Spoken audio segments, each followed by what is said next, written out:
स्वागत है दोस्तों हमारे इस चैनल जिसका नाम है द स्टडी अड्डा। तो आज की क्लास जो है हमारी ईवीएस की होने वाली है। ईवीएस की 2 क्लासेस पहले आ चुकी हैं, आप जो है हमारे चैनल पर देख सकते हैं। इसके अलावा जो है सीटेट से संबंधित आप जो है हमारी अन्य क्लासेस भी दे सकते हैं, जिसमें जो है एसएसटी, सीडीपी से संबंधित, मैथ से संबंधित और साइंस से संबंधित भी क्लासेस आ चुकी हैं। अगर आपको लगता है कि अभी तैयारी नहीं हुई है तो ये क्लासेस आपको बहुत ज्यादा जो है हेल्प करने वाली हैं, और आप जो है इनको देखने के बाद एक आइडिया ले सकते हैं कि पेपर किस तरीके का आने वाला है। तो आप जो है जल्दी से, अगर आपने वीडियो नहीं देखी है तो जाकर जो है प्लेलिस्ट चेक कीजिए और सारी वीडियोस कंप्लीट कीजिए।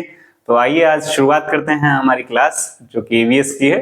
आइए शुरुआत करते हैं हमारे क्वेश्चन से। क्वेश्चन 1 है हमारा, a teacher wants to select synchronous communication with her students for teaching EVS, which of the following will she choose. तो अब जो है यहाँ पे टीचर जो है सिंक्रोनियस कम्युनिकेशन करना चाहती है, यानी तुल्यकालिक जो संप्रेषण करना चाहती है। देखिए इसके अंतर्गत क्या होगा, इसमें जो है तीनों चीजें सेम टाइम पर एक साथ चल रही होंगी। तो इनमें से सिंक्रोनियस कम्युनिकेशन क्या होगी? पहला जो ऑप्शन है हमारा फोन कॉल्स, टेलीकम्युनिकेशन और प्री रिकॉर्डेड वीडियोस। देखिए प्री रिकॉर्डेड वीडियोस तो पहले से ही रिकॉर्डेड होंगी, वो साथ में तो नहीं चल रही होंगी, उन्हें अलग से जाके करना पड़ेगा। कॉल्स जो है अलग अलग, तो ये सेम टाइम पे एक साथ तो नहीं होंगी। पहला ऑप्शन हमारा गलत हो जाता है। ईमेल्स और सोशल मीडिया पोस्ट, देखिए ईमेल्स और सोशल मीडिया पोस्ट और फोन कॉल्स के लिए भी अलग अलग ही टाइम पर होंगी ये चीजें, ये भी सिंक्रोनियस कम्युनिकेशन नहीं है। इंस्टेंट मैसेजिंग, ब्लॉग्स और टेली कॉन्फ्रेंसिंग भी अलग अलग ही होंगी, क्योंकि आप मैसेज अलग से जाके करेंगे, ब्लॉग्स अलग से बनाने होंगे, तो फिर जो है ये भी नहीं होगा। हमारा लास्ट ऑप्शन करेक्ट हो जाता है। देखिए वीडियो कॉन्फ्रेंसिंग जब आप कर रहे होंगे, ऐसी जो है काफी सारी एप्लीकेशन भी हो गई हैं इसमें वीडियो कॉन्फ्रेंसिंग भी साथ साथ होती है, ऑनलाइन चैट सेशंस भी हो रहे हैं, और साथ के साथ आप जो है अपनी बातें भी रख सकते हैं जो है ऑडियो कॉल के माध्यम से उन्हीं में ही। तो ये हमारा सिंक्रोनियस जो कम्युनिकेशन है, यानी तुल्यकालिक जो संप्रेषण है, उसका एक उदाहरण है। तो हमारा ऑप्शन 4 यहाँ पर करेक्ट हो जाएगा। इफ थीम, देखिए हम जो है बात कर चुके हैं पहले थीम जो है ईवीएस में कितनी थीम्स होती हैं? 6 थीम्स होती हैं। तो उसी में से ही एक थीम है ट्रैवल में इन्होंने बताया है कि railway station depicts utilization of a community resource in EVS. तो रेलवे स्टेशन जो है क्या है, ईवीएस में जो है एक संसाधन के रूप में जो है दर्शाता है, संसाधन है। अगर हमें ट्रैवल करने जाना है तो रेलवे जो है एक उसका एक जरिया हो सकता है। तो उसी तरीके से अब आपको बताना है, थीम जो है इस बार हमारा है भोजन, यानी फूड। तो फूड से संबंधित इनमें से कौन सा ऑप्शन करेक्ट होगा? तो ऑप्शंस क्या क्या हैं? फर्स्ट है हमारा एग्रीकल्चरल फार्म, सेकंड है फॉरेस्ट, थर्ड है शॉपकीपर और फोर्थ है फार्मर, यानी कृषि फार्म, जंगल, दुकानदार और किसान। तो इसमें से कौन सा बेस्ट होगा? ऑप्शन जो कि फूड से संबंधित है। तो फूड से संबंधित अगर हम बात करें, जिस तरीके से ट्रैवल जो है रेलवे से संबंधित है, रेलवे स्टेशन ट्रैवल से संबंधित है एक संसाधन के रूप में, उसी तरीके से फूड से संबंधित कौन सा संसाधन होगा? देखिए फॉरेस्ट होगा क्या? फॉरेस्ट संसाधन के रूप में नहीं होगा, क्योंकि वहां पर तो बहुत सारी चीजें हो गई। शॉपकीपर भी नहीं होगा, फार्मर तो नहीं होगा। तो एग्रीकल्चर जो फार्म होती है वहां पर सभी चीजें फूड से संबंधित मिलेंगी। तो हमारा जो ऑप्शन हो जाता है इसमें ऑप्शन फर्स्ट करेक्ट हो जाता है, जो कि फूड के बारे में बता रहा है। फूड जो थीम है उससे संबंधित है एग्रीकल्चर फार्म, कृषि फार्म, हमारा सही उत्तर हो जाएगा। हमारा अगला क्वेश्चन है, इसमें पूछा गया है कि ईवीएस जो है which while teaching statement question EVS, a teachers which encourage student to elaborate on a answer either on their own from the response of their peers। तो ईवीएस शिक्षण के दौरान जो है एक शिक्षक ने जो है कोई क्वेश्चन पूछा, उससे जो है बच्चे के अंदर जो क्या जिज्ञासा आई, या फिर जो है किसी से यहाँ पर स्वयं उसके अंदर जिज्ञासा या अपने साथियों की प्रतिक्रिया से जो उत्तर को उसने विस्तृत करने के लिए जो प्रोत्साहित करता है, वो इनमें से क्या चीज हो सकती है? प्रोबिंग, कंडीशनिंग, चेनिंग या ट्रायल एंड एरर? बताइए।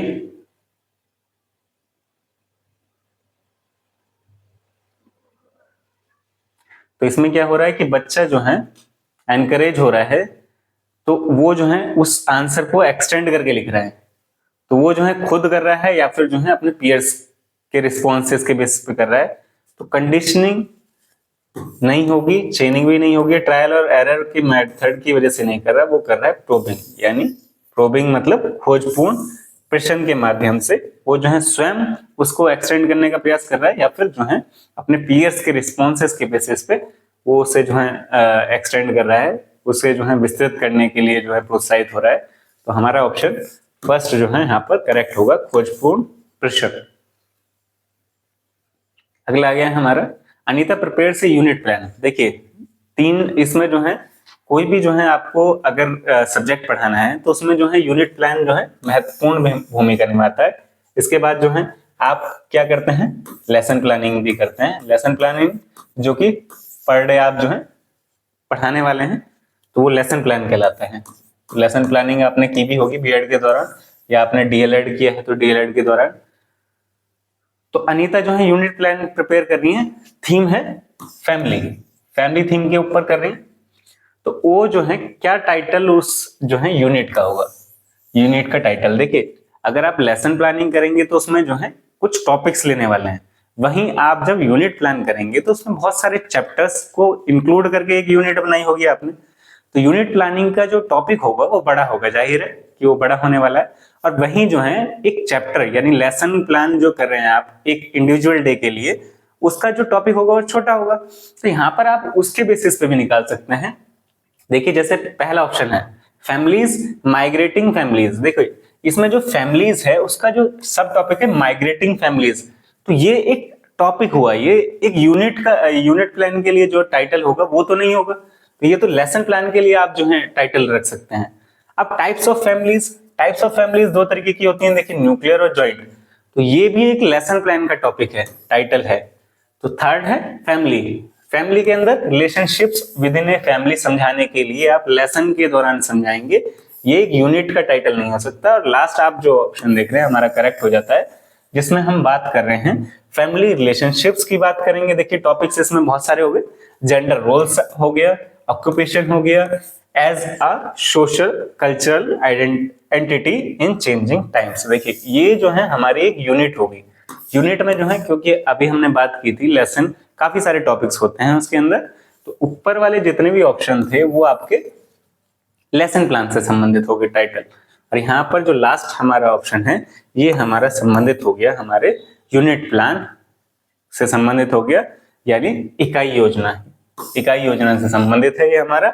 इकाई योजना में परिवार, संबंध, लिंग, भूमिकाएं, व्यवसाय, बदलते समय में सामाजिक सांस्कृतिक इकाई के रूप में ये हमारा सही उत्तर हो जाएगा। तो हमारा यूनिट प्लान से संबंधित ऑप्शन 4 करेक्ट हो जाता है। नेक्स्ट है हमारा मिस जो शीतल हैं likes to use stories and poems. देखिए प्राइमरी लेवल पर अगर हमें बच्चों को इंटरेस्ट बनाना है उनका किसी भी चैप्टर में, तो हम स्टोरीज और पोएम्स का यूज करते हैं। पोएम्स में क्या है, पोएम्स में रिदम होती है, तो रिदम के साथ बच्चा जो है और ज्यादा इंटरेक्ट करता है, उनको अच्छा लगता है उसके साथ और इंटरेस्ट बनता है उनका। तो यही जो है शीतल जो है कर रही हैं, शीतल मैम कर रही हैं, स्टोरीज और पोएम्स यूज कर रही हैं प्राइमरी क्लासेस में to explain various concept of EVS. EVS के कॉन्सेप्ट पढ़ा रही है यहाँ पर। तो आपको बताना है most appropriate logic for her using stories. अब ये यूज क्यों कर रही है स्टोरीज और पोएम्स का, यही आपको बताना है यहाँ पर कि कहानियों और कविताओं का उपयोग जो है बच्चे पसंद करते हैं कक्षाओं में, प्राथमिक कक्षाओं में, तो वो जो है क्यों यूज कर रही है, इसी जो तर्क है उनका क्या तर्क है यही आपको बताना है। 3-4 ऑप्शन दिए हुए हैं, आपको बताना है इनमें से कौन सा बेस्ट है उनका तर्क। Complete the EVS syllabus as well as students have heard them before coming to school. Second है encourage the student to write their own poems and stories. Third है make the students aware of diversity in language and culture. Fourth है make the lessons more interactive, enjoyable and interesting.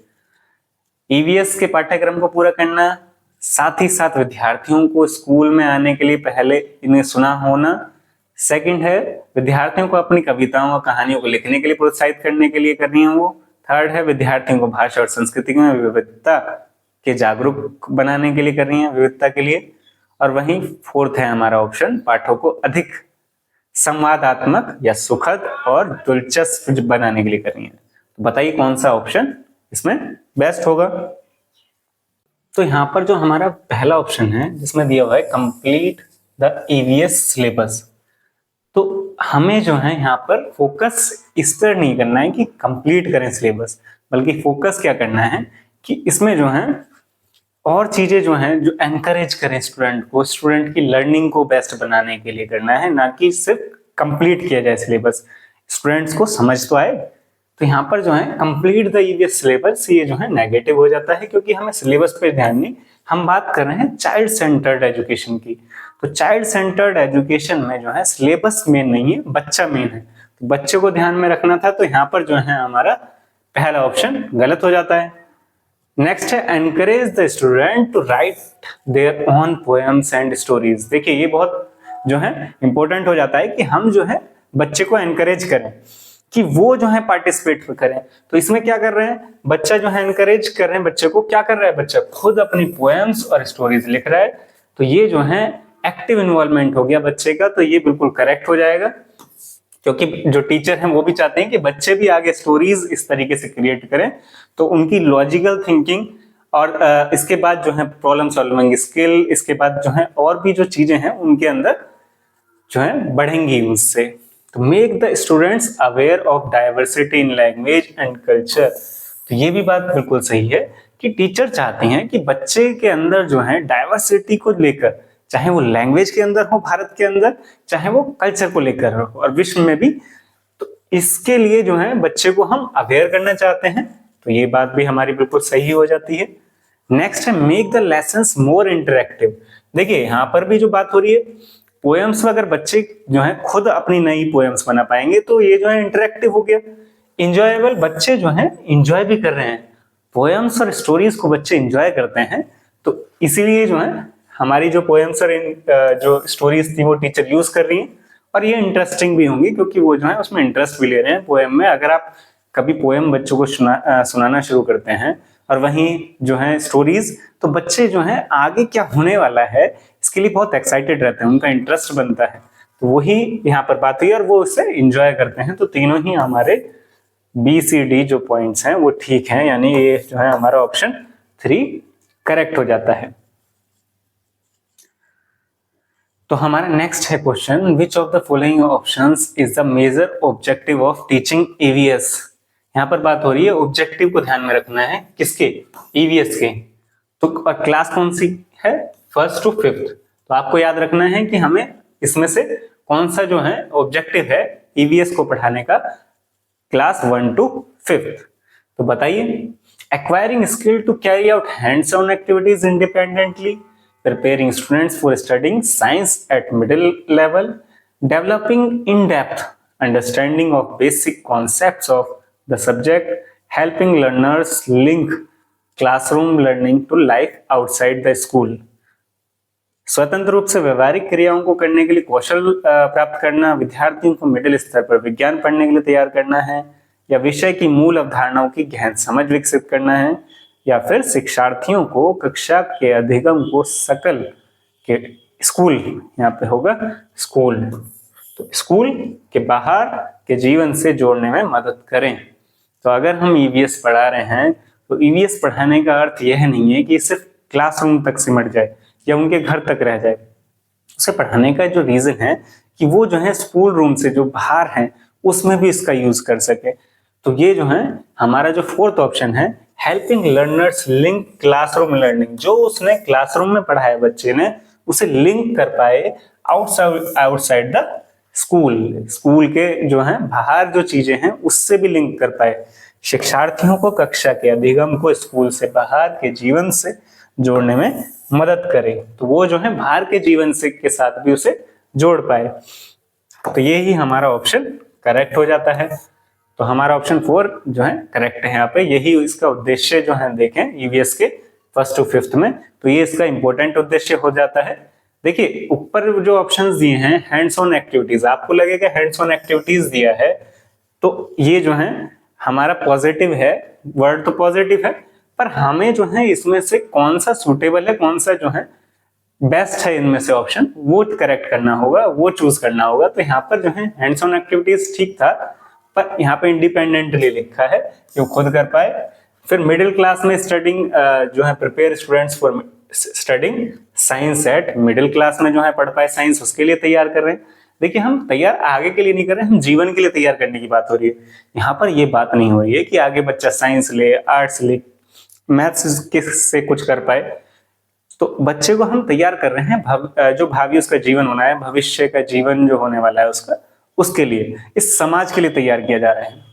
यहाँ पर जो है सिर्फ middle level तक के लिए तैयार नहीं किया जा रहा है, वो पूरी लाइफ में यूज कर पाए उस कॉन्सेप्ट को जो अभी पढ़ रहे हैं। Developing in depth understanding of the concept of the subject, subject की इन डेप्थ अंडरस्टैंडिंग यानी जो है मूल अवधारणाओं की गहन समझ विकसित करना तो है ही है, पर उसको जो है स्कूल में जो पढ़ा हुआ उससे जो है बाहरी जीवन के साथ कनेक्ट कर पाए, यही जो है मुख्य उद्देश्य हो जाएगा ईवीएस का, यानी पर्यावरण अध्ययन का, हमारा ईवीएस का पढ़ाने का।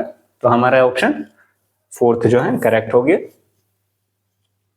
N EVS teacher demonstrates an experiment in class in which an egg, अब यहाँ पर बात हो रही है कि एग सिंक होता है tumbler with water, in a tumbler with water but floats upon adding salt, और जब उसमें साल्ट ऐड किया जाता है एक एग जो है वो सिंक हो जाता है, मतलब डूब जाता है।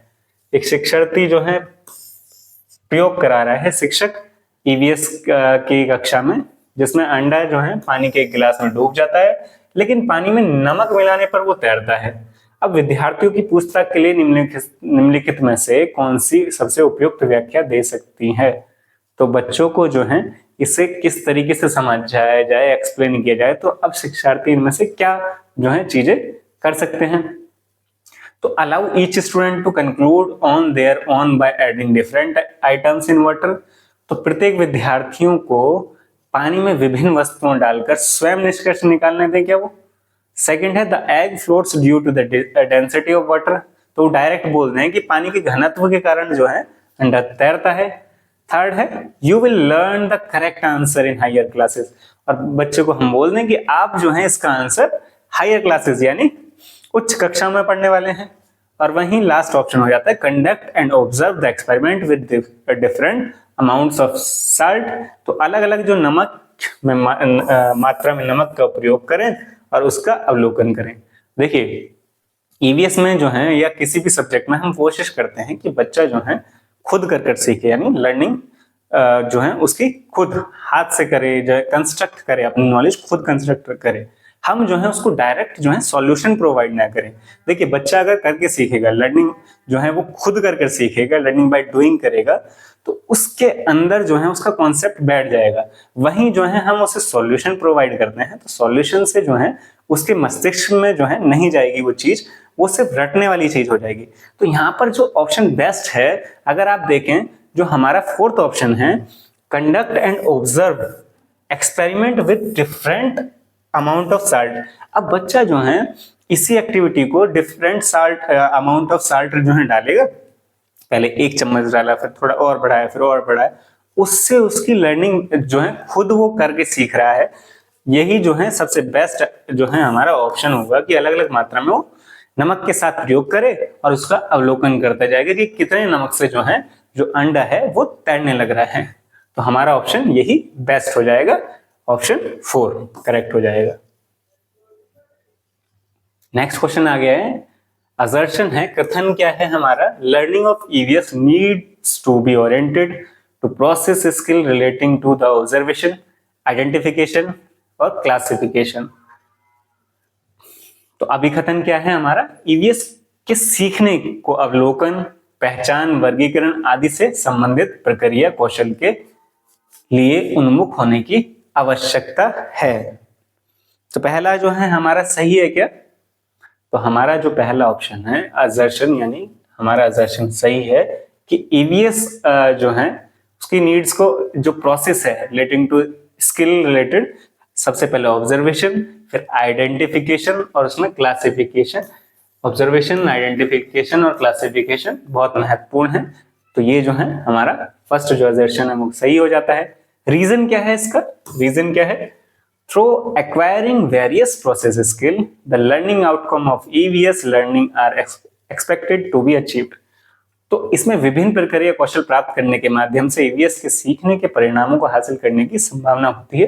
तो ईवीएस के जो उद्देश्य हैं उनको प्राप्त करने के लिए जो हमें जो है अवलोकन, पहचान और वर्गीकरण जो से संबंधित है, ये चीजें जो है उसके परिणाम जो आउटकम आने वाले हैं उसमें हेल्प करती है, और ये जो है बिल्कुल सही हो जाता है। हमारा कारण और कथन जो है दोनों ही सही है और उसका एक्सप्लेनेशन भी जो है बिल्कुल करेक्ट है। तो हमारा ऑप्शन 2 करेक्ट हो जाएगा। हमारा ऑप्शन 2 जो है करेक्ट हो जाएगा। Both A and R correct, और जो है करेक्ट एक्सप्लेनेशन है। नेक्स्ट है हमारा, an EVS teacher should be lay emphasises on dash while preparing question paper for summative assessment. एक ईवीएस शिक्षक जब जो है योगात्मक मूल्यांकन के लिए जो प्रश्न पत्र बना रहे हैं तो तैयार करते समय उसे किस बात पर जोर देना चाहिए? बताइए, ऑप्शन देखिए और बताइए इनमें से किस पर जो है ज्यादा ध्यान देना चाहिए एक ईवीएस जो टीचर है। पहला ऑप्शन है length and objective of question paper. तो टीचर जो है लेंथ पर और उसके ऑब्जेक्टिव्स पर ध्यान देगा, यानी इसकी प्रश्न पत्र की कितनी लंबाई हो या क्या उद्देश्य हो। दूसरा है इसमें कंटेंट कवरेज पर ध्यान देगा क्या टीचर? कंटेंट कवरेज और ऑब्जेक्टिव्स पर ध्यान देने वाले हैं। थर्ड है टोटल मार्क्स कितने होने चाहिए और कंटेंट कवरेज कितना होना चाहिए। और फोर्थ है लेंथ एंड टोटल मार्क्स। तो बताइए कौन सा ऑप्शन इसमें से करेक्ट है? बताइए क्या होगा इसका आंसर? देखिए, लेंथ के ऊपर ध्यान देने से तो हम क्वेश्चन पेपर में लेंथ कितनी हो ये इंपॉर्टेंट नहीं है, तो ये हमारा गलत हो जाता है। तो फर्स्ट गलत हो गया। ऑब्जेक्टिव्स तो इंपॉर्टेंट है पर लेंथ इंपॉर्टेंट नहीं है। सेकंड है हमारा कंटेंट कवरेज और ऑब्जेक्टिव। कंटेंट बिल्कुल ध्यान रखने की जरूरत है कि हम कितना जो है कंटेंट का बना रहे हैं। एक यूनिट का लिए पेपर बना रहे हैं, एक चैप्टर के लिए जो क्वेश्चन पेपर है वो बना रहे हैं। और ऑब्जेक्टिव्स को भी साथ साथ हमें ध्यान रखना होगा कि ऑब्जेक्टिव क्या है हमारे, हम क्या चाह रहे हैं कि हम जो क्वेश्चन पेपर बना रहे हैं उससे बच्चे के अंदर क्या चीज आए। तो ये जो है हमारे लिए इंपॉर्टेंट हो जाता है। तो ऑप्शन 2 हमारा करेक्ट हो जाता है। देखिए, और जो ऑप्शन हैं वो क्यों नहीं है? टोटल मार्क्स यहाँ पे इंपॉर्टेंट नहीं है, क्योंकि टोटल मार्क्स जो है कितने का पेपर होने वाला है ये यहाँ पर इंपॉर्टेंट नहीं है, क्योंकि हम जो समेटिव असेसमेंट ले रहे हैं वो बच्चे के जो है कंटेंट कितना कवरेज हो रहा है, ऑब्जेक्टिव्स क्या हो, इस पर फोकस करने होगा। टोटल मार्क्स जो है इंपॉर्टेंट नहीं है। वो कम का भी हो सकता है, सिर्फ 10 नंबर का हो सकता है, 100 नंबर का हो सकता है, 60 नंबर का हो सकता है। तो टोटल मार्क्स कितने हों वो नहीं। और कंटेंट कवरेज ठीक था पर टोटल मार्क्स हमारा इसमें ऑप्शन नहीं हो सकता था। लेंथ एंड टोटल मार्क्स, वही लेंथ और टोटल मार्क्स की बात की, तो इसलिए ये वाला भी ऑप्शन नहीं होगा। तो हमारा जो ऑप्शन इसमें से करेक्ट होगा वो ऑप्शन 2 करेक्ट हो जाता है। नेक्स्ट क्वेश्चन है हमारा, इनमें से जो है कौन सा जो है लर्निंग आउटकम नहीं है? किसका? ईवीएस का। ईवीएस का यहाँ पर ध्यान रखिएगा, नोट लिखा है ईवीएस के लिए पूछा है। और कौन सी क्लास के लिए? क्लास 3rd के लिए। क्लास 3rd के लिए इनमें से कौन सा लर्निंग आउटकम्स नहीं होगा आपको बताना है। कक्षा 3 के लिए इनमें से जो है ईवीएस के लिए कौन सा जो है अधिगम प्रतिफल नहीं है? तो पढ़ेंगे हम। पहला है voice is opinion on good and bad touch. अच्छे और बुरे स्पर्श पर अपनी राय व्यक्त करना। Voice is opinion on issues observed, experienced and leads to social practice such as discrimination in ownership of resources. देखे गए अनुभव किए गए मुद्दों पर आवाज उठाना और समाज की प्रथाओं से संबंधित करना, जैसे संसाधनों के स्वामित्व में भेदभाव। थर्ड है observes rules in few local indoor outdoor games. कुछ स्थानीय इंडोर आउटडोर खेलों में नियमों का अवलोकन करना। या fourth identifies direction of classroom, कक्षा की दिशाओं की पहचान करना। तो बताइए कौन सा इसमें से करेक्ट होगा? करेक्ट नहीं होगा। हाँ, याद रखिएगा, पूछा है करेक्ट नहीं, तो हमें बताना है नहीं होगा। 3 ऑप्शन जो है सही है और एक इसमें से नहीं होगा। देखिए, voice is opinion on good and bad touch, ये जो है हम बताएंगे बच्चों को कि क्या जो है बैड टच है क्या गुड टच है, इसके बारे में जो है सिखाएंगे। तो ये बिल्कुल सही है। Voices opinion on issues observed. देखिए थर्ड क्लास में जो है हम डिस्क्रिमिनेशन से रिलेटेड नहीं बता सकते, क्योंकि वो इससे जो है समझ नहीं सकेगा इस टॉपिक को। ये बड़ा टॉपिक हो गया, बड़ी क्लासेस के लिए हो गया, तो हम जो है क्लास थर्ड के अकॉर्डिंग जो है ये ठीक नहीं होगा। तो यही हमारा करेक्ट आंसर हो जाएगा। और देखते हैं, observe rules in few local indoor और आउटडोर गेम्स। तो बच्चा जो है थर्ड क्लास तक इंडोर गेम्स भी खेलता है और आउटडोर गेम्स भी खेलता है, तो उसके जो थोड़े बहुत रूल उसको आइडिया हो जाते हैं, तो वही जो है ये भी करेक्ट हो जाएगा। Identifies directions of the classroom. Classroom की डायरेक्शन भी जो है हम डायरेक्शंस के बारे में ईस्ट वेस्ट नॉर्थ साउथ वो जो है बता ही देते हैं कि नॉर्थ है बेटा ऊपर, ये साउथ है, ईस्ट किधर है और वेस्ट किधर है, और ये क्लासरूम के अकॉर्डिंग भी बताया जा सकता है टीचर के द्वारा। तो ये तो जो है करेक्ट हो जाएगा। तो हमारा ऑप्शन जो है इसमें से कौन सा करेक्ट होगा?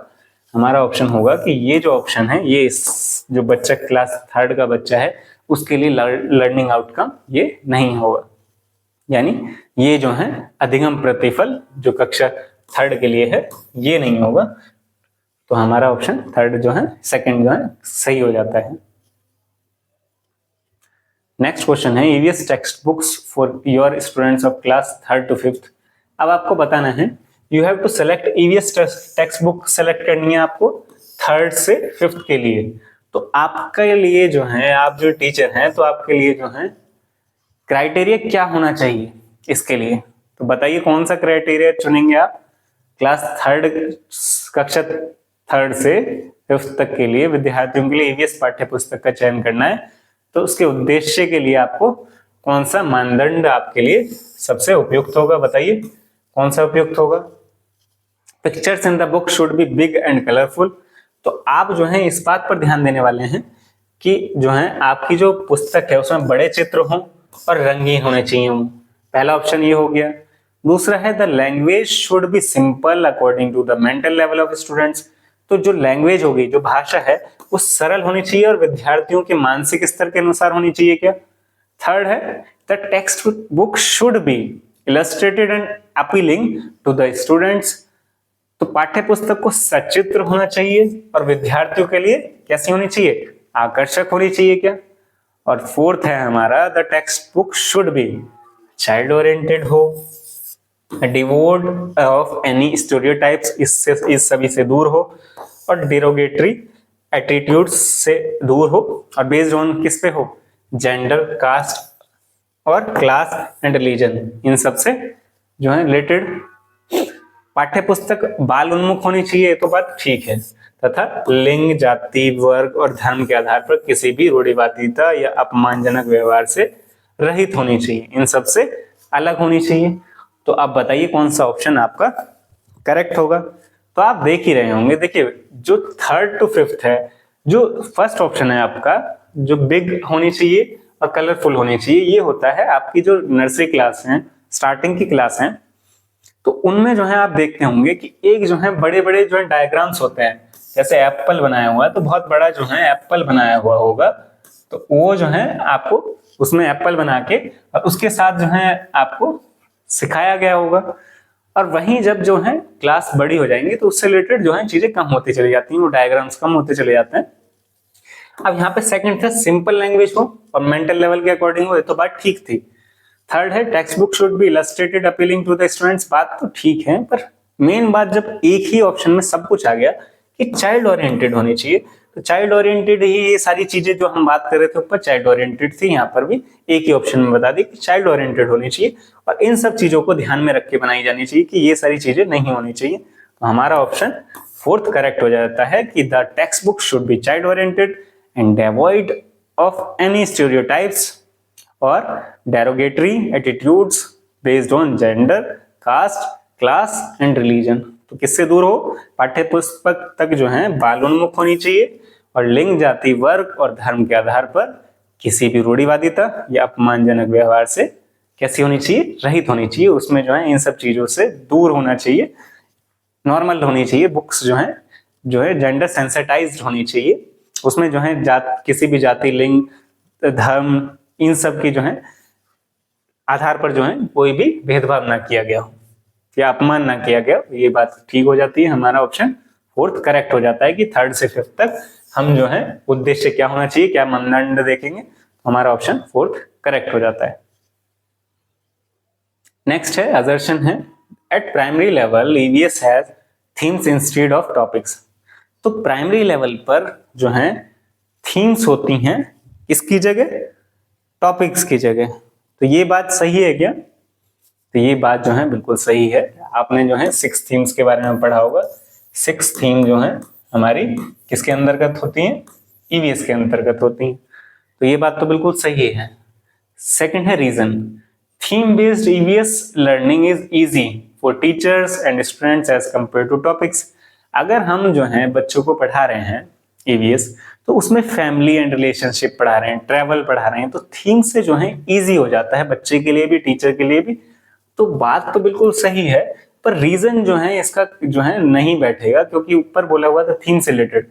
तो थीम से जो है फिर उसमें थीम से रिलेटेड बात होती तो ठीक होता। तो यहाँ पर सिर्फ ये बात की गई कि थीम बेस्ड जो लर्निंग है वो इजी होती है बच्चे को पढ़ाने में और टीचर को भी पढ़ाने में। तो ये जो है इसका जो एक्सप्लेनेशन है वो करेक्ट नहीं है, पर दोनों जो बात कही गई है दोनों बात जो है ठीक है। तो इसका ऑप्शन हमारा थर्ड करेक्ट हो जाएगा। तो ऑप्शन थर्ड हमारा करेक्ट हो जाएगा कि जिसमें प्राथमिक स्तर पर ईवीएस में विषयों के बजाय थीम है, ये तो ठीक है। कारण क्या दिया है, विषयों की तुलना में थीम जो है आधारित ईवीएस सीखने और शिक्षकों और विद्यार्थियों के लिए आसान है, ये बात भी बिल्कुल सही है, पर कारण जो है इसका सही नहीं है। तो हमारी जो है व्याख्या सही नहीं है, ए और जो आर है वो करेक्ट है। तो हमारा ऑप्शन 3 जो है करेक्ट हो जाता है। तो हमारा 3 ऑप्शन क्या है, 3 ऑप्शन जो है दिया हुआ है कि ए और आर जो है दोनों सही हैं और जो है इसकी व्याख्या सही नहीं है। नेक्स्ट है you want to encourage hands on activities for students of EVS. देखिए हैंड्स ऑन एक्टिविटीज क्या है, जिसमें बच्चे कर कर सीखने वाले हैं। कि वो जो है अगर पौधा लगाने की बात कर रहे हैं तो पौधा लगाने की बात हम बुक्स में ना पढ़ाएं, हम जो है क्लासरूम में बैठ के ना पढ़ाएं। पौधा लगाना अगर हमें सिखाना है तो पौधा लगाने के लिए हम उसे जो है ग्राउंड में लेकर जाएं और वहां पर पौधे लगाने की स्टार्टिंग करें। बच्चा, हर एक बच्चा जो है पौधा लगाए अपना और उसकी देख रेख करे, तो उससे जो है बच्चा ज्यादा समझ सकता है उसके बारे में कि पौधे की ग्रोथ किस तरीके से होती है। यही है hands on activities. Which of the following is most appropriative activity. और इसी तरीके से जैसे अभी हम बात कर रहे थे पौधा लगाने की, जिसमें बच्चा खुद पौधा लगाए, यहाँ पर भी आपको यही बताना है कि इनमें से कौन सा ऑप्शन है अप्रोप्रिएट होगा, जिसमें हैंड्स ऑन एक्टिविटीज की बात की गई होगी। तो बताइए। देखिए map reading from A globe, globe से नक्शा पढ़ना, तो ये जो है कोई हैंड्स ऑन एक्टिविटीज नहीं है। तो हमारा फर्स्ट ऑप्शन गलत हो जाता है। सेकंड है collecting coins of different countries, तो इसमें हम क्या कर रहे हैं, कॉइन्स कलेक्ट कर रहे हैं डिफरेंट कंट्रीज के। ये एक ऑप्शन हो सकता है कि इसमें जो है हैंड्स ऑन एक्टिविटीज हो रही है कि कलेक्ट कर रहे हैं। और भी पढ़ते हैं developing N EVS kit from available material. देखिए आसपास में हमारे जो भी मटेरियल जो कि ईवीएस से संबंधित हो सकता है, उस विषय से जो आपके जो है पार्ट हैं, जो आपकी क्लास में जो दिए गए चैप्टर्स उनसे संबंधित है या फिर ईवीएस से संबंधित है, तो अगर आप उन्हें कलेक्ट करेंगे तो बहुत सारे मटेरियल हो जाएगा, जो कि इसके लिए आपको हैंड्स ऑन एक्टिविटीज जो कर ही रहे हैं आप मटेरियल इकट्ठा करने में, तो इसमें आप बहुत सारी चीजें इकट्ठा करेंगे। तो हमारे लिए बेस्ट ऑप्शन हो जाएगा डेवलपिंग एन ईवीएस किट, क्योंकि इसमें बहुत ज्यादा बच्चा इन्वॉल्व हो रहा है। तो ये जो है हमारा करेक्ट हो जाएगा। लास्ट है drawing parts of different plant on chart paper पर जो है सिर्फ एक प्लांट को बनाना जो है बेस्ट होगा या उसे जो है उगाना बेस्ट होगा। तो सिर्फ चार्ट पेपर पे बनाने से कुछ नहीं होगा। तो हमारा ऑप्शन जो है थर्ड करेक्ट हो जाएगा, जिसमें डेवलप कर रहा है एक बच्चा ईवीएस किट डेवलप कर रहा है कि जो भी उसके आसपास अवेलेबल मटेरियल है। तो उपलब्ध सामग्री से ईवीएस किट विकसित करना जो है एक हैंड्स ऑन एक्टिविटीज में आता है। तो ये हमारा ऑप्शन जो है 3 करेक्ट हो जाएगा। तो क्वेश्चन 14 है आपका फॉर्मेटिव असेसमेंट से रिलेटेड, एफए से रिलेटेड। तो फॉर्मेटिव असेसमेंट हमने जो है सीसीई जो है कॉम्प्रिहेंसिव एंड कंटिन्यूअस इवोल्यूशन, जिसमें हमने जाना 2 तरीके का इवोल्यूशन होता है इसके अंतर्गत। एक होता है एफए यानी फॉर्मेटिव असेसमेंट और एक होता है SA summative assessment. Formative assessment जो लर्निंग के दौरान में होता है, आपकी क्लासेस के दौरान जब चल रही हैं या जब जो है पढ़ाया जा रहा है, उसी के दौरान जो जो असेसमेंट हो रहा है वो फॉर्मेटिव असेसमेंट है। वहीं जो है क्लास के अंत में या फिर जो है आपका जो सिलेबस कंप्लीट होने के बाद जो असेसमेंट हो रहा है वो एस से है, यानी समेटिव असेसमेंट। तो अब जो है हमें बताना है फॉर्मेटिव असेसमेंट ऑफ ईवीएस इससे संबंधित कौन सा है। देखिए असेसमेंट फॉर लर्निंग, यहाँ पर फॉर लिखा होगा, ये जो है हमारा ड्यूरिंग लर्निंग होगा। यहाँ पर जो है ये ड्यूरिंग लर्निंग यानी लर्निंग के दौरान, और वही जो है किससे रिलेटेड हो जाता है, एफए से रिलेटेड यानी फॉर्मेटिव असेसमेंट से रिलेटेड। अब असेसमेंट ऑफ लर्निंग जो है ये एंड में होता है, आफ्टर लर्निंग होता है, तो ये जो है रिलेटेड हो गया हमारा एसए से यानी समेटिव असेसमेंट से रिलेटेड हो गया। और असेसमेंट एज लर्निंग, ये जो है अपना जो आकलन स्वयं करना या आपके जो साथी हैं, पीयर्स हैं, उनसे जो है असेसमेंट करना या वो करें आपका असेसमेंट, वो असेसमेंट एज लर्निंग होता है। तो ये भी जो है ड्यूरिंग ही होता है, ये भी एफए से रिलेटेड है, तो ये जो है फॉर्मेटिव असेसमेंट से रिलेटेड है। तो हमारे जो ऑप्शन हो जाएंगे लास्ट वाला जो है अबाउट लर्निंग कुछ नहीं होता। तो अब जो है इससे रिलेटेड हमारे आंसर देखें तो हमसे पूछा था फॉर्मेटिव असेसमेंट, उससे रिलेटेड हमारे दो ऑप्शन, ऑप्शन ए और ऑप्शन सी करेक्ट हो जाता है। तो ऑप्शन ए और सी हमारे ऑप्शन 3 के अंतर्गत है, जो कि हमारा सही हो जाएगा। यानी हमारा जो है सीखने के लिए आकलन ये ऑप्शन, और हमारा जो है अधिगम के रूप में जो आकलन होता है ये ऑप्शन सही हो गए। ऑप्शन ए और सी जो है हमारा ऑप्शन 3 के अंतर्गत है, तो हमारा ऑप्शन 3 करेक्ट हो जाता है यहाँ पर। नेक्स्ट है फील्ड ट्रिप्स। फील्ड ट्रिप्स जो है उससे संबंधित है, आपको बताना है असर्शन और रीजन है इसमें दिए गए हैं। तो field trips are an effective pedagogical strategies in EVS. देखिए अगर जो है हमें कोई चीज सिखानी है, उसके लिए सबसे बेस्ट है कि हमें अगर जू में जो है जानवरों के बारे में सिखाना है, तो जानवरों को जो है हम उनकी फोटोज दिखाने से बेटर है कि हम जू की एक ट्रिप करा दें, जिसमें जो है बच्चा जो है उन जो जितने भी जानवर हैं, एनिमल्स हैं, उनको सामने देखेगा, उसकी मेमोरी में जो है अच्छे से बैठ जाएंगी वो चीजें। तो सबसे इफेक्टिव वे है फील्ड ट्रिप्स ईवीएस में। तो ये जो है हमारा असर्शन बिल्कुल सही है। तो रीजन क्या दिया हुआ है, इसका रीजन दिया हुआ है field trips promote memorisation of objects, events and places. तो बताइए जो इसका रीजन है क्या वो करेक्ट है। तो रीजन जो है फील्ड ट्रिप्स से आपको मेमोराइजेशन तो नहीं कराया जा रहा, फील्ड ट्रिप्स से आपको जो रियल लाइफ एक्सपीरियंस है वो प्रोवाइड किया जा रहा है, तो उसमें मेमोरी वाला तो नहीं हुआ कि उसे हम रटवा तो नहीं रहे। तो ये जो है हमारा गलत हो जाएगा, तो रीजन हमारा गलत है। तो इसमें जो है हमारा अभिकथन क्या था, ईवीएस के क्षेत्र में भ्रमण प्रभावी शिक्षण शास्त्रीय रणनीति है। तो ये तो सही है बिल्कुल कि जो भ्रमण होता है वो प्रभावी शिक्षण शास्त्रीय रणनीति है, पर जो कारण दिया हुआ है क्षेत्र भ्रमण जो है वस्तुओं, घटनाओं और स्थानों की याददाश्त को बढ़ावा देता है। तो याददाश्त नहीं, वो आपकी अंडरस्टैंडिंग को जो है डेवलप कर रहा है। तो यहाँ से जो है मेमोरी से रिलेटेड नहीं था। तो हमारा ऑप्शन जो है डी, ए तो सही हो जाएगा पर रीजन जो है उसका गलत हो जाएगा। तो हमारा ए ट्रू हो गया और आर फॉल्स हो गया। नेक्स्ट है हमारा गुजरात से रिलेटेड। आपको क्या बताना है कि इसमें जो है आपको गुजरात को देखना है, उसके साथ साथ गुजरात से देखते हुए आपको बताना है कि उत्तर प्रदेश उसके किस तरफ होता है और आंध्र प्रदेश किधर है। तो आप बताइए कि गुजरात के सापेक्ष में आपको बताना है कि उत्तर प्रदेश और आंध्र प्रदेश कौन सी डायरेक्शंस में है। तो अगर आप जो है क्लियर नहीं हो पा रहे हैं तो आइए चलते हैं गुजरात में, कुछ समय गुजारिए गुजरात में। तो आ गए हम गुजरात में। गुजरात आपका यहाँ पर है वेस्ट में इंडिया के। तो आप उत्तर प्रदेश देख रहे हैं, उत्तर प्रदेश के लिए आपको पहले नॉर्थ जाना होगा और फिर ईस्ट जाना होगा। तो उत्तर प्रदेश जो है इसके नॉर्थ ईस्ट में है। वहीं जो है आंध्र प्रदेश नीचे है, तो आंध्र प्रदेश के लिए पहले आपको साउथ जाना होगा और फिर जो है आपको ईस्ट की तरफ जाना होगा। तो ये जो है साउथ ईस्ट हो गया। तो हमारे जो ऑप्शन हो गए north east and south east हो जाता है। North east and south east जो है आपके ऑप्शन 3 में north east and south east दिया हुआ है, यानी उत्तर पूर्व और दक्षिण पूर्व जो है ऑप्शन 3 में है। तो ऑप्शन 3 हमारा करेक्ट हो जाता है।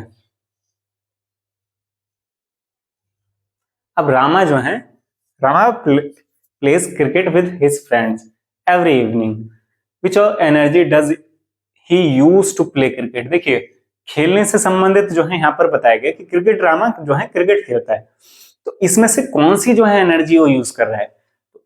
खेलने के लिए जो है किसी भी कार्य को करने के लिए आपको एनर्जी चाहिए होती है, तो इसमें से कौन सी एनर्जी है जो आप जब खेलते हैं उसके लिए इस्तेमाल होती है। तो एनर्जी, लाइट एनर्जी को यूज करने रहे हैं यहाँ पर, लाइट एनर्जी तो नहीं होगा। देखिए ईवीएस कितने जो है सीटेट कितने अच्छे ऑप्शन दे रहा है आपको कि इसमें से आप इजीली निकाल सकते हैं कि कौन सी जो है एनर्जी यूज हो रही है आपकी। केमिकल एनर्जी भी नहीं यूज हो रही है, और यहाँ पर साउंड एनर्जी, क्या आप शोर मचा रहे हैं क्या? शोर से रिलेटेड तो नहीं है यहाँ पर। मस्कुलर एनर्जी, आपकी जो मसल्स हैं उन मसल्स से जो एनर्जी लग रही है, मस्कुलर एनर्जी, क्योंकि आप दौड़ भाग कर रहे हैं उसमें, मस्कुलर एनर्जी यानी मांसपेशियों की ऊर्जा का इस्तेमाल हो रहा है आपके खेलने में। तो हमारा ऑप्शन जो थर्ड है वो करेक्ट हो जाता है, यानी मस्कुलर एनर्जी। तो हम जब खेलते हैं तो उसके लिए जो है हमें मस्कुलर एनर्जी यूज करते हैं, यही हमारा ऑप्शन करेक्ट हो गया। 18 है when we burn fuels we get, जब जो है हम ईंधन जलाते हैं तो हमें क्या प्राप्त होता है। कोई भी ईंधन जलाते हैं जब हम, तो उससे क्या प्राप्त होता है। देखिए जैसे ये है, आग जल रही है, आग जलने से जो है कुछ भी ईंधन जला रहे हैं हम, ये आग जल रही है, इससे क्या प्राप्त हो रहा है। एक तो यहाँ पर आप देख रहे हैं ये जो जल रही है इससे क्या दिख रही है, एक हमारे यहाँ पर लाइट, तो हमें लाइट मिल रही है। आप मोमबत्ती जलाते हैं या आप जो है चूल्हा जला रहे हैं या आप गैस जला रहे हैं, तो एक तो लाइट जो दिख रही है आपको, वहीं साथ साथ आपको जो है क्या, अगर आप उसके पास सर्दियों में जैसे लोग जो हैं कुछ जो है आग जला लेते हैं, तो उससे एक तो लाइट दिख रही है आपको, जिस तरीके जैसे ये दिख रही, और इसके पास खड़े जो होकर आप जो है हाथ ऐसे करते हैं ना आगे, उससे क्या मिल रही है, गर्मी। तो आपको जो है हीट भी मिल रही है। हमारा जो है यहाँ पर क्या क्या मिलती है हमें, जो जब हम बर्न करते हैं किसी चीज को, तो लाइट और हीट, लाइट और हीट जो है हमें मिलती है। तो बर्न जब फ्यूल करते हैं तो उससे भी क्या मिलती है, हीट एंड लाइट एनर्जी। तो हमारा ऑप्शन जो है सेकंड जो है करेक्ट हो जाएगा। तो ऊष्मा और प्रकाश ऊर्जा जो है हमें जब जो है ईंधन जलाते हैं उससे प्राप्त होती है।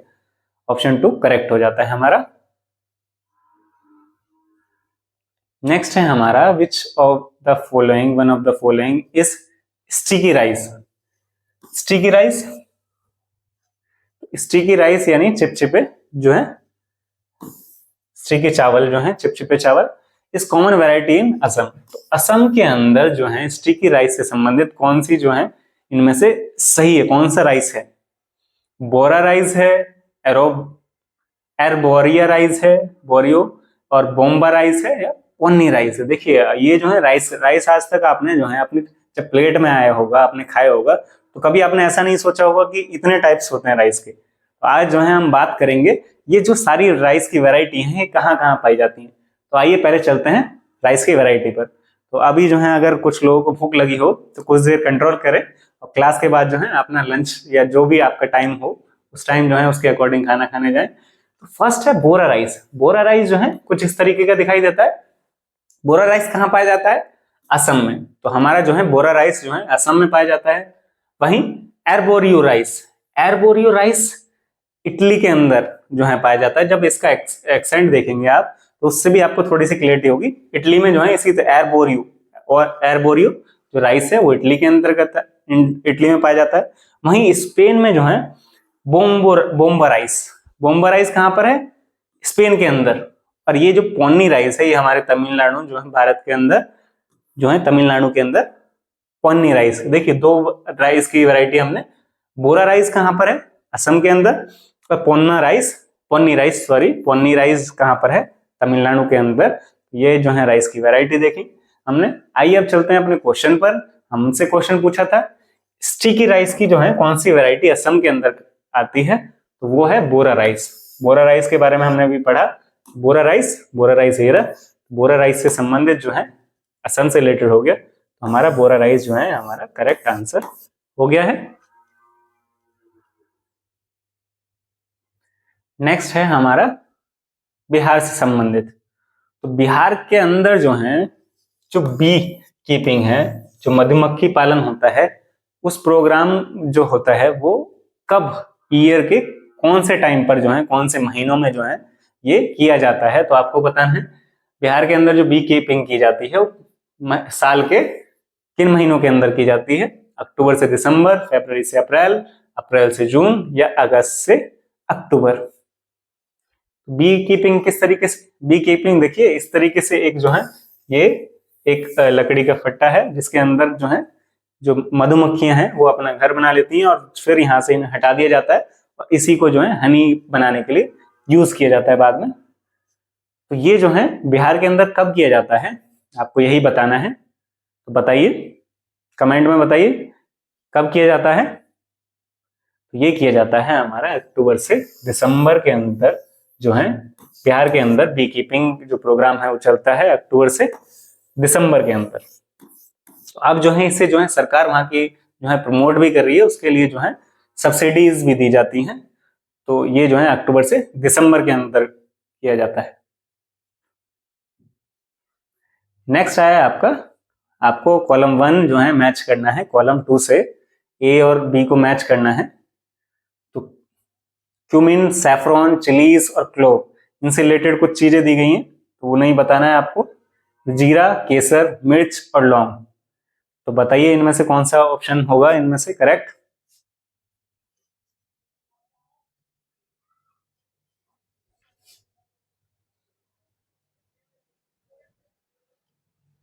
देखिए जीरा जो है, आपने जब जीरे को जो है आप जब उसकी एक महक आती है, खुशबू आती है उसमें से, तो जीरा जो है बहुत छोटा होता है परंतु कैसा होता है?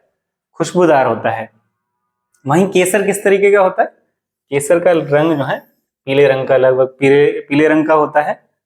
अब मिर्च, मिर्च किस तरीके की होती है? मिर्च जो है हमारी दक्षिण अमेरिका से उत्पत्ति हुई है। मिर्च जो है साउथ अमेरिका से जो है हमारे यहाँ आई है। और लौंग जो है, लौंग आपने देखा होगा कील की तरह होता है, उसमें आगे की साइड जो है कुछ इस तरीके से बना होगा, पीछे जो है ऐसे, तो कील की तरह होता है लौंग। तो लौंग जो है किसकी तरह होता है? कील। तो हमारा ऑप्शन जो है करेक्ट हो जाएगा, ऑप्शन 2। ऑप्शन 2 हमारा करेक्ट हो जाएगा। तो ये था हमारा 21वां क्वेश्चन। याद रखिएगा जीरा किस तरीके से, जीरा जो है बहुत छोटा होता है परंतु खुशबूदार होता है। वहीं केसर जो है पीले रंग का होता है और मिर्च जो है दक्षिण अमेरिका से उत्पत्ति हुई है और लौंग कील की तरह दिखता है। तो इस ऐसे आप इजीली लगा सकते हैं सी टेट में आंसर, क्योंकि लौंग तो आपने सभी ने देखी होगी और वो किस तरीके की दिखाई देती है? वो कील की तरह दिखाई देती है। नेक्स्ट आ गया कोस्टल स्टेट। आपका इसमें से आपको बताना है कौन सा जो स्टेट या यूटी है जो कि किसके पास है? बे ऑफ बंगाल यानी बंगाल की खाड़ी के पास है। ओडिशा है, कर्नाटका है, केरल है या तेलंगाना है। बताइए इसमें से कौन सा ऑप्शन होगा? बहुत इजी क्वेश्चन है तो आप बता सकते हैं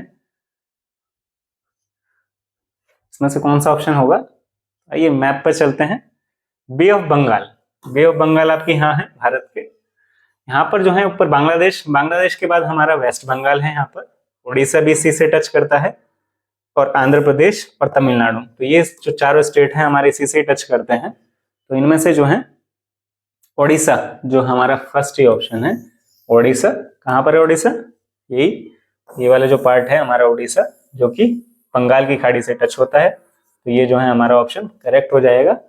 और जो ऑप्शन है आपके केरल, कर्नाटक और तेलंगाना, तेलंगाना की जो बाउंड्री है वो टच नहीं होती क्योंकि तेलंगाना की बाउंड्री जो है यहाँ पर है।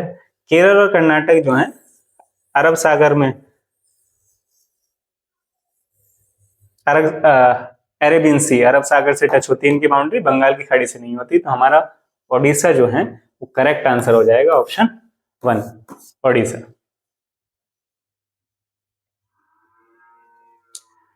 नेक्स्ट क्वेश्चन है consider the following statement about forest. तो आपको जो है जंगल से संबंधित इनमें से देखना है कौन सी स्टेटमेंट जो है करेक्ट है। तो पहला है torang means forest in Kurukh language, Kurukh language में तोरंग जो है फॉरेस्ट को बोला जाता है। सेकंड है the village council panchayat in Jharkhand decide which family will get how much land for farming by lottery. Lottery से ही जो डिसाइड होता है झारखंड के अंतर्गत कि पंचायत डिसाइड करती है किसको जो है, किस फैमिली को कितनी जो है जमीन मिलेगी। वहीं तीसरा ऑप्शन है राइट टू फॉरेस्ट एक्ट 2007 में दिया गया है कि राइट जो है उन लोगों को जो फॉरेस्ट में रहते हैं वो राइट है कि अगर वो जो है फॉरेस्ट में जो है 15 साल तक रहे हों तो उससे रिलेटेड जो है उनको राइट्स प्रोवाइड हो जाते हैं फॉरेस्ट से रिलेटेड। वहीं फोर्थ है आपका कि 3/4 जो पीपल हैं, यानी 3/4 जो पीपल हैं मिजोरम में, वो जो है फॉरेस्ट से रिलेटेड हैं, यानी कि फॉरेस्ट में ही रहते हैं। तो बताइए कौन सा ऑप्शन हमारा करेक्ट होगा। कुड़ुक भाषा में तोरंग का मतलब जंगल है। झारखंड में ग्राम परिषद पंचायत जो है लॉटरी के माध्यम से यह तय करती है कि किस परिवार को कृषि के लिए कितनी भूमि मिलेगी। जंगल अधिकार कानून जो है 2007 उन लोगों को अधिकार दिलाता है जो कम से कम 15 वर्ष से जंगलों में रह रहे हों। और वहीं फोर्थ ऑप्शन हो गया हमारा, मिजोरम में लगभग 3/4 लोग जो हैं जंगलों से जुड़े हुए हैं। तो इसमें से हमारा कौन सा करेक्ट ऑप्शन होगा बताइए।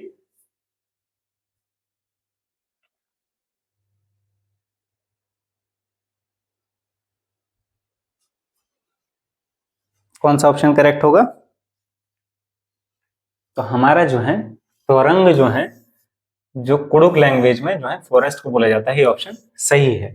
और सेकंड हमारा गलत हो गया कि वो जो है लॉटरी के माध्यम से झारखंड के अंदर किया जाता है। पर थर्ड जो है हमारा क्यों गलत हुआ, ये जो ऑप्शन था राइट टू फॉरेस्ट एक्ट 2007, ये बिल्कुल ठीक है, इसी में ही जो है राइट्स दिए गए। पर ये जो 15 साल लिखा है यहाँ पर, इसकी जगह 25 साल, अगर आप 25 साल उसी जंगल में रह रहे हैं तो आपको राइट्स प्रोवाइड किए जाते हैं। तो ये इसलिए गलत हो गया। और हमारा फोर्थ जो ऑप्शन है कि 3/4 ऑफ द पीपल जो मिजोरम के हैं वो लिंक्ड हैं फॉरेस्ट से, तो ये हमारा करेक्ट है। तो हमारा ऑप्शन जो फोर्थ है ए एंड डी करेक्ट हो जाता है यहाँ पर।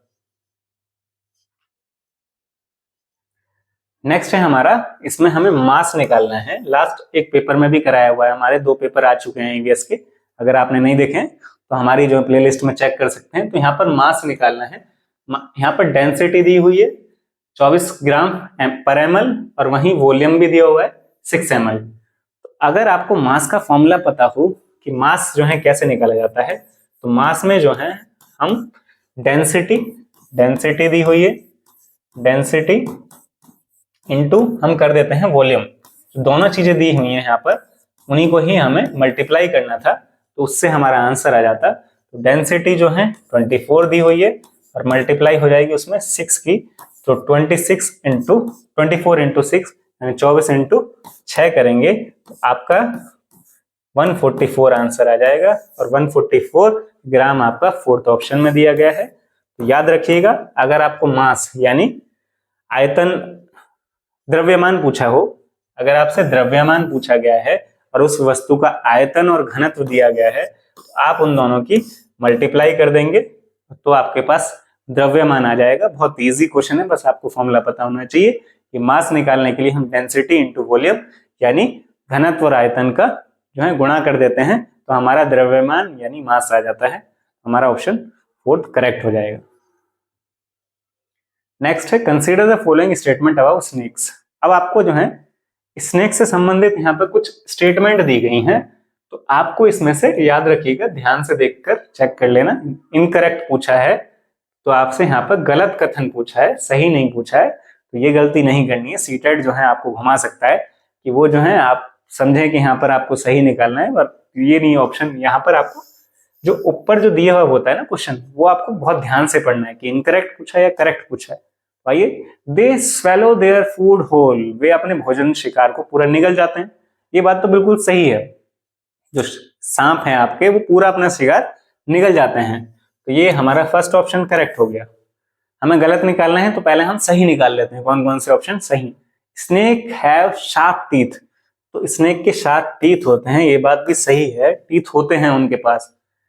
पॉइजनस स्नेक्स हैव फैंग्स, यानी जहरीले सांपों के डसने वाले दांत होते हैं, तो ये बात भी सही है, जो जहरीले सांप होते हैं उनके डसने वाले भी दांत होते हैं। और वहीं they chew their up their prey, मतलब जो सांप हैं वो अपने शिकार को चबाकर खाते हैं। देखिए, हमने फर्स्ट स्टेटमेंट ये इसका कंट्राडिक्ट कर रही है इसके साथ कि पहले हम बोल रहे हैं निगल लेते हैं, वो तो निगल लेते हैं तो चबाकर तो नहीं खाएंगे। तो हमारा ऑप्शन जो 4 है वो करेक्ट हो जाता है। इन सबको इरेज करें तो हमारा ऑप्शन 4 कि वो जो है चबा कर नहीं खाते, और ये जो है इसमें यही पूछा था कौन सा कथन गलत है, तो हमारा ऑप्शन 4 जो है इसके क्वेश्चन के अकॉर्डिंग सही हो जाता है। अब यहाँ पर आपको पूछा है ब्रॉन्ज। ब्रॉन्ज जो है किससे मिलकर बना है, कौन सा मिश्र धातु ब्रॉन्ज जो है एक मिश्र धातु है और ये जो है किस किस को मिलाकर बनाया जाता है, टिन और कॉपर को, कॉपर और जिंक को, एल्यूमिनियम और जिंक को, और जिंक और टिन को। तो बताइए कौन सा इसमें से बेस्ट होगा। देखिए कुछ जो है चीजें हैं ब्रास, एक तो ब्रास हो गया, एक आपका ब्रॉन्ज हो गया। ये दो चीजें जो है बताइए ये जो है किस किस को मिलाकर बनाई जाती हैं। ब्रास जो है हमारे कॉपर, कॉपर प्लस जिंक। कितने आप इस क्वेश्चन का आंसर बताएं। मैं आपको कुछ जो है और भी जो आपके एलॉयज हैं उनके बारे में बता रहा हूं। जैसे ब्रास जो है तो copper plus zinc, copper plus zinc को मिलाकर बनाया जाता है। कॉपर प्लस जिंक को मिलाकर क्या बनाया जा रहा है, कॉपर प्लस जिंक को मिलाकर जो है ब्रास बनाया जाता है। तो ब्रॉन्ज किसको मिलाकर बनाया जाता है, ब्रॉन्ज जो है हमारा किसको मिलाकर बनाया जाता है, कॉपर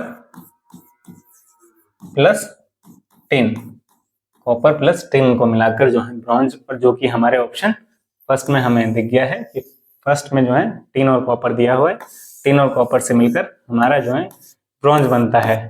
और ब्रास जो है किससे मिलकर बना है, कॉपर प्लस जिंक से, याद रखिएगा। अब जो है आप बताएंगे, आप बताइए स्टील, जो स्टील है, स्टील किससे मिलकर बना हुआ होता है, बताएं स्टील किससे मिलकर बना हुआ होता है। स्टील बना होता है आयरन प्लस कार्बन,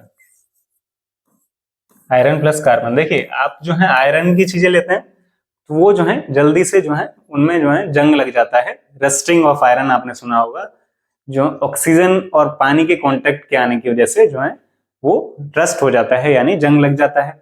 वहीं जो है स्टील में जो है जंग नहीं लगता, तो स्टील उसके बाद ही बना है, स्टील में जंग लगने के कम चांसेस होते हैं, तो आयरन का ही उसमें पोर्शन ज्यादा होता है प्लस कार्बन होता है। तो हमारा ऑप्शन जो है ब्रॉन्ज किससे मिलकर बना है, कॉपर टिन से, तो हमारा टिन और कॉपर सही हो जाता है। तो आइए हम नेक्स्ट क्वेश्चन पे चलें। हमारा नेक्स्ट क्वेश्चन है एलिफेंट से रिलेटेड, और इसमें आपको क्या बताना है, करेक्ट स्टेटमेंट बतानी है एलिफेंट से रिलेटेड, हाथियों के बारे में जो है क्या कथन सही है। तो पढ़िए कौन कौन से जो है ऑप्शन है। A 3 month old baby elephant generally weigh about 100 kg। तो एक जो है 3 महीने के जो बच्चा होता है हाथियों का वो 100 किलोग्राम का होता है। दूसरा ऑप्शन है an adult elephant can eat more than 200 kgs of leaves and twigs in a day. तो एक जो है वयस्क हाथी कितना 200 किलोग्राम से अधिक पत्तियां और झाड़ियां खा जाता है। तीसरा ऑप्शन है elephant do not rest very much, they sleep only 2 to 4 hours।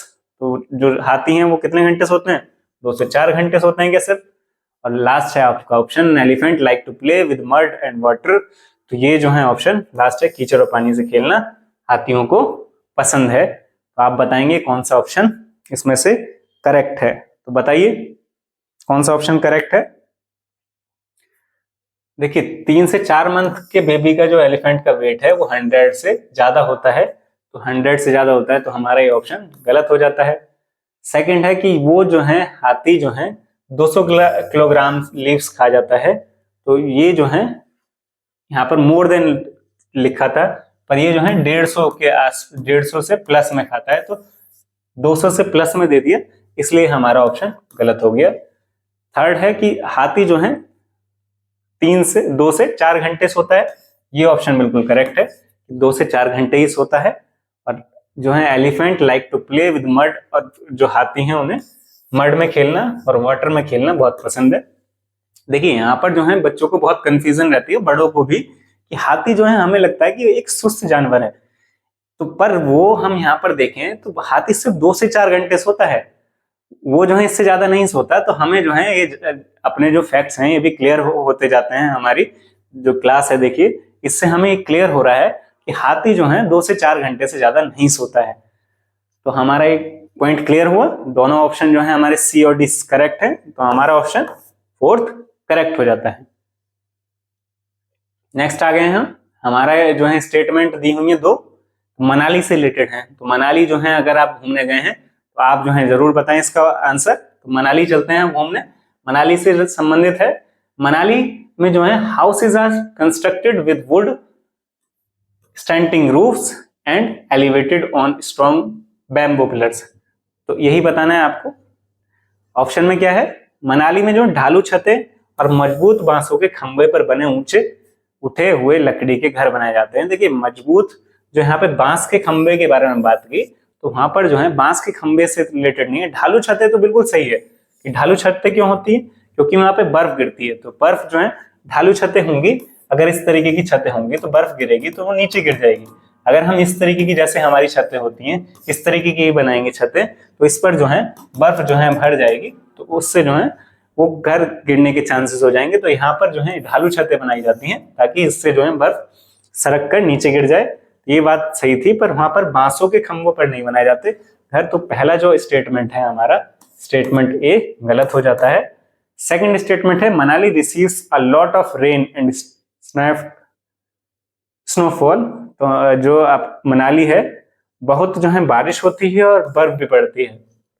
तो क्या ये जो है स्टेटमेंट सही है?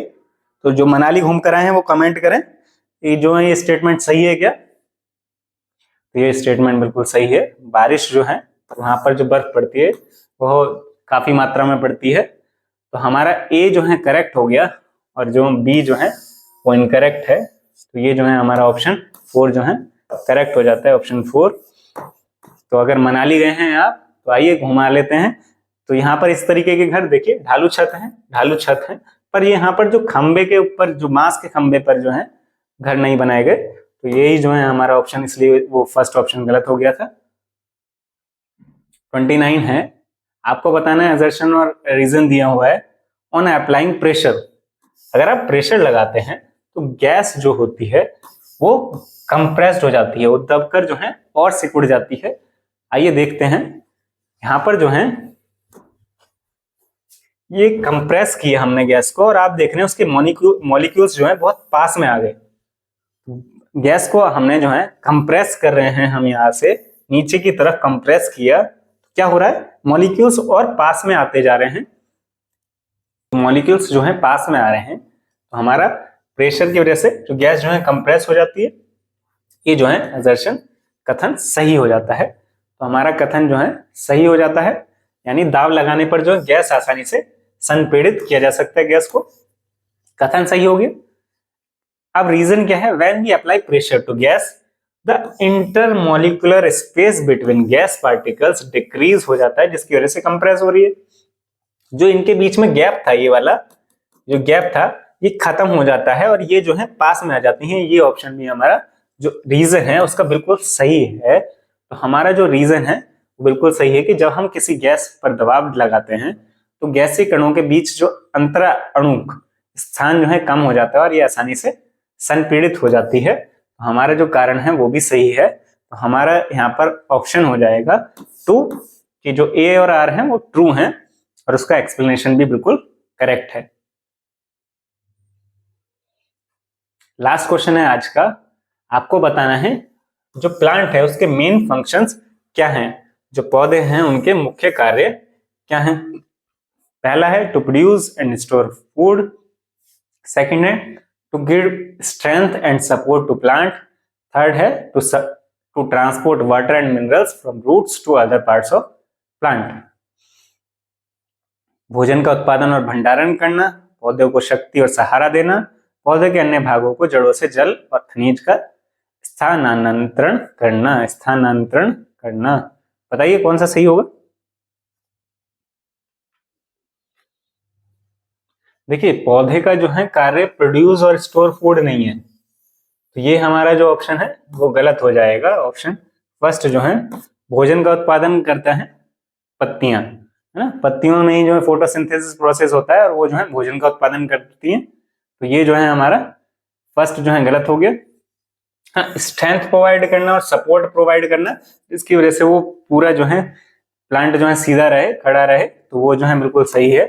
और ट्रांसपोर्ट, वाटर जो है ट्रांसपोर्ट होता है, मिनरल्स ट्रांसपोर्ट होते हैं, ये बात भी बिल्कुल सही है। और जो है आपको याद होगा वाटर से रिलेटेड है जाइलम, जाइलम जो है वाटर से रिलेटेड है और वहीं जो है जो फूड और जो अन्य चीजें हैं उनको फ्लोएम से रिलेटेड है। तो हमारा बी और सी जो है करेक्ट आंसर है। बी और सी जो है हमारा करेक्ट आंसर, ऑप्शन 1 जो है सही हो जाता है। तो ये थी आज की हमारी वीडियो। इस वीडियो से अगर आपको जो है अच्छी लग रही है हमारी वीडियो को लाइक जरूर करें, और अगर आपको लगता है कि किसी को नीड है, सीटेट की कोई तैयारी कर रहे हैं, तो आप उनके साथ शेयर कर सकते हैं। और अभी जो है अगर आप वीडियो देख रहे हैं और आपने चैनल को सब्सक्राइब नहीं किया है तो चैनल को जरूर सब्सक्राइब करें, ताकि आपको जो है सीटेट से संबंधित अन्य अपडेट भी मिलती रहे। Thank you guys, thanks for watching.